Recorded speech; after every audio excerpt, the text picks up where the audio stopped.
Hi guys, good afternoon. Arlene again. I'm back home now finally after spending 7 hours outside. So first things first, I was by LIPA Medical Center for my blood test. Still here. So all the tests are all very good value. So I will have my CT scan, whole abdomen CT scan with contrast this coming Sunday.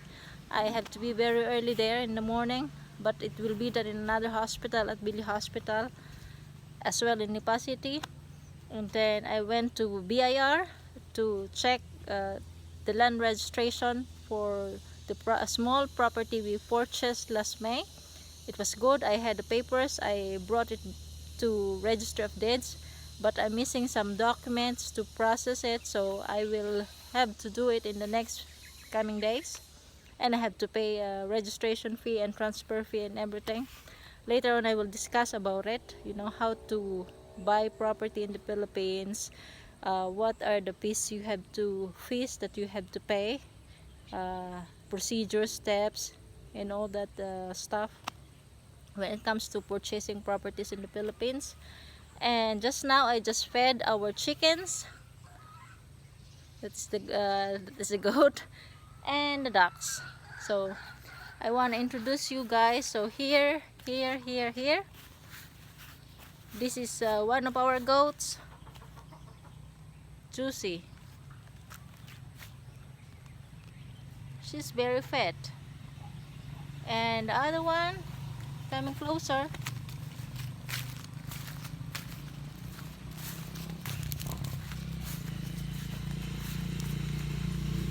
that is Lucy. Hello Lucy. Sometimes she doesn't like me. Okay, so but we have some chickens. Actually I lost count how many are they. So we have 2 roosters, 1 white and 1 I don't know, mixed breed.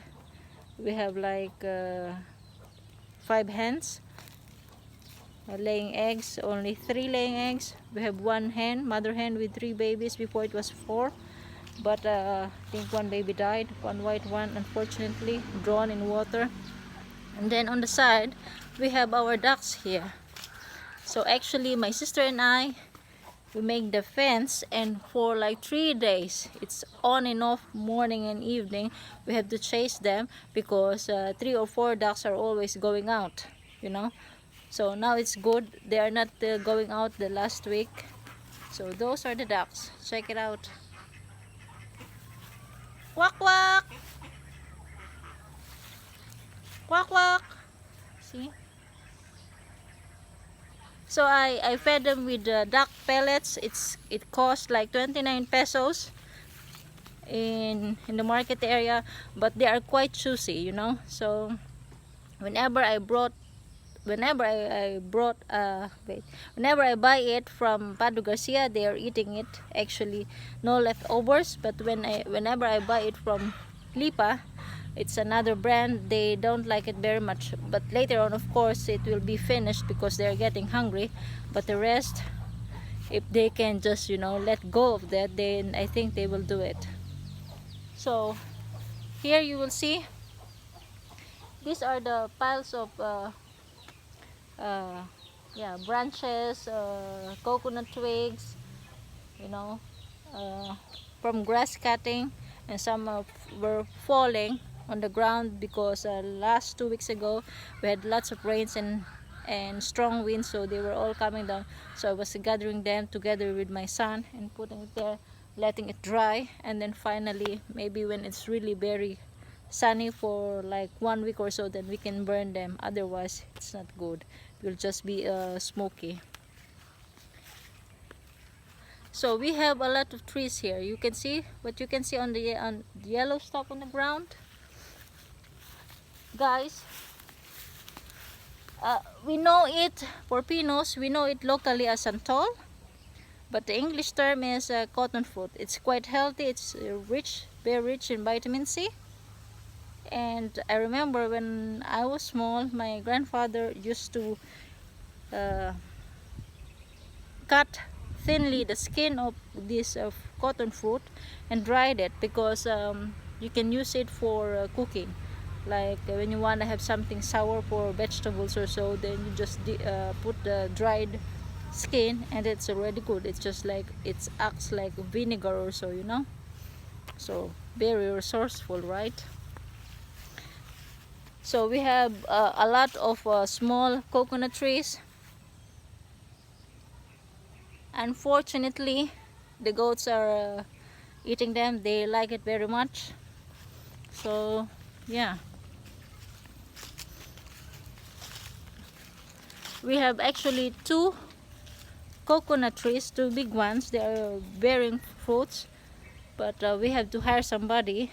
We call him Kuya, to just to get the fruit because it's quite tall, and we don't have this bamboo to cut it off from the stem. So on the background, this one, the very big tree, as you can see, it's a jackfruit tree. Before we have 4 of that, but during the storm in 2014, a very strong one, I think it's Yolanda or so, I forgot the name already. They were falling down, so yeah, we have to uproot them and then we have to sell because you know, living with the Germans, they don't like this kind of mess, you know, pile of woods everywhere. They don't like it, so it has to be a little bit maintained and organized. As you can see, this very big tall tree, I planted it 2 years ago. Would you believe that? 2 years ago. We call it Kabalyero tree. It's a fire tree. So the leaves were very small, like the tamarind leaves. They're losing at one time, once in a year, they are losing their leaves, and then they are looking like dead because there are no leaves at all. But they are also like having very nice yellow, orange, red flowers. I like it very much. So actually, I have another variety of this fire tree. I was able to germinate 3 and I want to plant it. Yeah, I will have to find a spot here because there will also be very big trees and Oliver doesn't like it. He said you have to organize everything here. So let's see. So we have the water tank here in case, you know, we're storing water here in case for like a week or so we don't have water, then we can use water. But this is coming from the water district, not from the rain.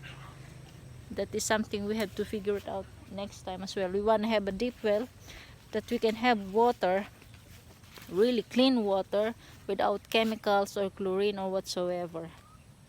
So we have here a rambutan tree. Oh, it's still sunny. Can you see? Already with fruits. But it will take some time. I think they will have, or they will be ripe in October. So actually at home there's so much. Actually I can, how can I say, I can show you guys, but it's always finding the right time, right? And it's not easy to upload when it's really super long the video. So yeah, so that is our garage. It still needs to be maintained, but it's okay. We have a very old car, so it's old garage. It's okay, right? That is the house, our small house. Actually, it's not so small, but yeah, we call it small house. And then I think you will see my scooter. Yep. And my favorite fruit. I don't know whether you can see. Charan! We call it guyabano in Tagalog or in Filipino, and in English we call it soursop.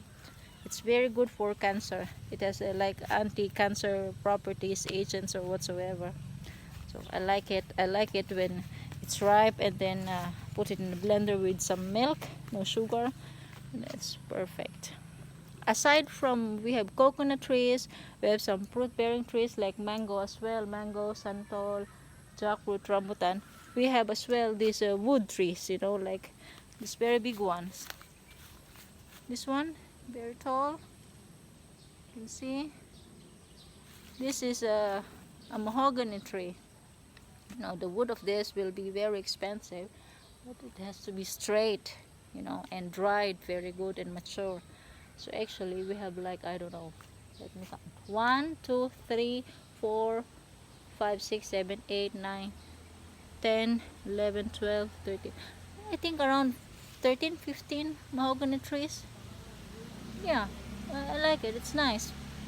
But the worst part is, once in a year, they are losing all the leaves. It will all turn brown like autumn.